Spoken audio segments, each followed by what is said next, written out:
I'm connected with a lot of agents on social media, and we're all saying the same thing all over the US, that we are in a seller's market. That means that there are more buyers out there than there are actual homes for sale, which means that buyers are in a bidding war in a lot of price points. If you're wondering what you can do to make your offer stand out, then this is the video for you, so stick around.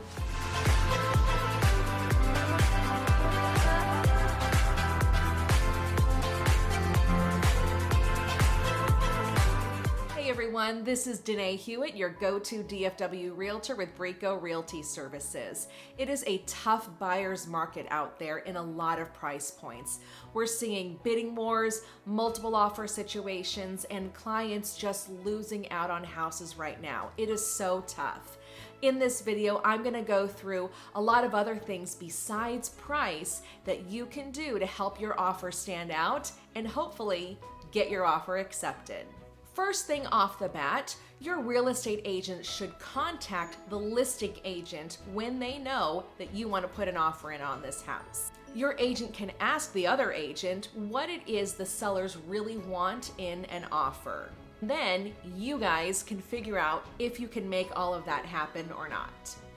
This also helps your agent establish rapport with the other agent. It also just really helps that both agents are in contact with each other and lines of communication are open instantly, and hopefully they're kept that way.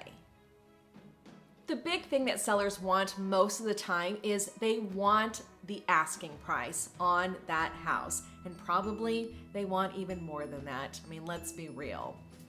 If you are in a situation where there are multiple offers on a property, now is not the time to put in an offer that is under asking price, because most likely there are going to be other offers that are at asking or above asking price.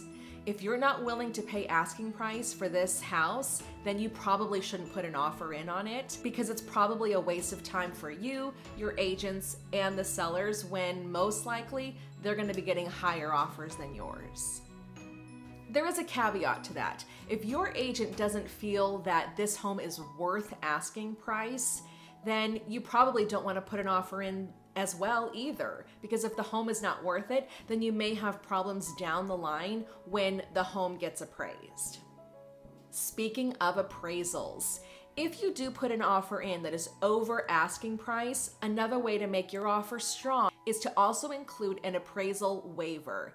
This means that no matter what the home appraises for, if you as the buyer, you're going to pay that difference no matter what that number is. That's what an appraisal waiver is. If this makes you nervous, then you might want to consider putting in a partial appraisal waiver, which means that you will pay X number of dollars over the appraisal, not to exceed what you're under contract for. This helps to give you a better idea financially of what you would have to put forward in your down payment if you do a partial waiver. Another way to make your offer stand out is to have your lender fully underwrite the loan to remove any loan contingencies. Usually you're pre-approved for a home loan when you submit your offer, but if there's any way that your lender can fully approve your loan before you put that offer in, then that helps the sellers know that, one, you're in great financial situation to purchase a house, and also that your loan is fully vetted and given to you before you're under contract for a property.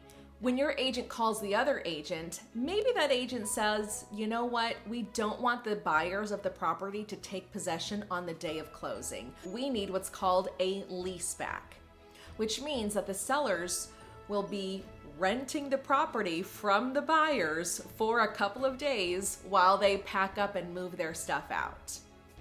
I've seen leasebacks be anywhere from 3 days to up to a month here. If you're in a position where you can allow those sellers some time to get out of the property, then definitely do that. And also, to make your offer stand out, you might want to let them stay in the property for that amount of time at no charge. Sellers love to know that the buyers of their house are in a good financial position to do so. A great idea would be to have your lender contact the listing agent so they can vouch for you financially. This way, it helps the listing agent know that you're in a good financial situation to purchase the house. Another way to show them that is to offer a higher earnest money amount. Typically here in Texas, the earnest money is about 1% of your offer price. If you want to show the sellers that you're very earnest in purchasing this house, then you might want to bump that up to 2% or 3% of the offer price. This shows the seller that you have money in your account and you're ready to pay for this part of the house. But also know that your earnest money is like a mini down payment, and it does count towards your overall down payment of the property. You're just putting a little bit of it up front right away. If there's any way you can put a larger down payment on the house, that might sit well with the seller as well. This shows them you are financially stable, you've got money in your account, and that you're ready to purchase this house. Another great way to be competitive with your offer is to offer an option period that is only a couple of days long. The option period is when you have your chance to do your due diligence on the property, have your inspectors come in to look at the property. I've seen them be anywhere from 3 to 10 days.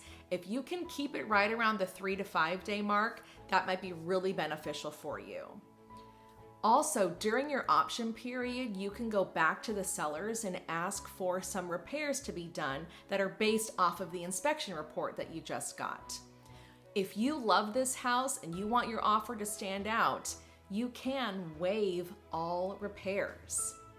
Wow, this means you don't want the seller to do anything to the house and you're just going to buy it. If that makes you a little nervous, to protect yourself, you can still ask for an option period, let's say right around 3 days.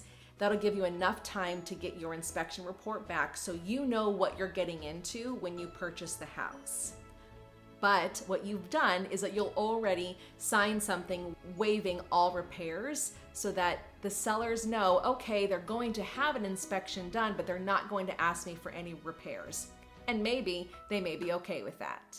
You might have to put in a contingent offer on the house, which means you would need to sell your current house in order to buy this next house. And a lot of times those offers are tough to win because there may be other buyers that don't have a contingency in order to purchase the house. So what can you do to make your contingent offer stand out is you want to make sure that your house is ready to hit the market when you put this offer in on this property. Or maybe your home is already on the market or already under contract. You want to show that your home is ready to sell or that it's already under contract when you're putting in an offer on this next house. Another thing that you've probably heard of is something that we call seller concessions, which means that you put an offer in at a certain dollar amount, but you're asking the sellers to give you money at the sale of the home to help you pay for part of your down payment or part of your closing cost. Right now, when we're in multiple offers, asking for seller concessions is not a good idea. It most likely will not get accepted because there's other offers that these sellers are going to look at and they may not have concessions. If you can avoid having the seller pay for any of your closing costs or down payments, then do that. Another way to make your offer stand out is don't ask for any of the personal property in the house. I mean, the refrigerator. I mean, that nice pool table that's sitting over there. Don't ask them if you can purchase these pieces. It may not sit well with them. Once you're under contract, then let your agent have that conversation with the other agent. If the listing agent did put in there that the washer and dryer are for sale and the refrigerator is for sale, then of course you can ask to purchase them. If not, I think it's a good idea to don't even have the conversation when you're putting that offer in up front. Another way to have your offer stand out, and some agents may not agree with me, is for you as the buyer to write a letter to the sellers of the property. Some agents don't like this because it can border on the line of fair housing and your letter may be discriminated against, and gosh, we would never ever want that to happen, because as real estate agents, it is our fiduciary responsibility to present all offers and to stay non-biased when it comes to race, ethnicity, age, things like that. Personally, I do like to give the sellers of the property a letter from my buyers. And the listing agent can do what they want with that, and the sellers can also do what they want with that. Price is not the only thing that you can negotiate for when you are putting an offer in on the property. There are so many other things, and I really hope I covered them for you in this video. If you guys got any great ideas, leave them in the comments below, and check out this video next. Have a great day, everyone. We'll see you next week.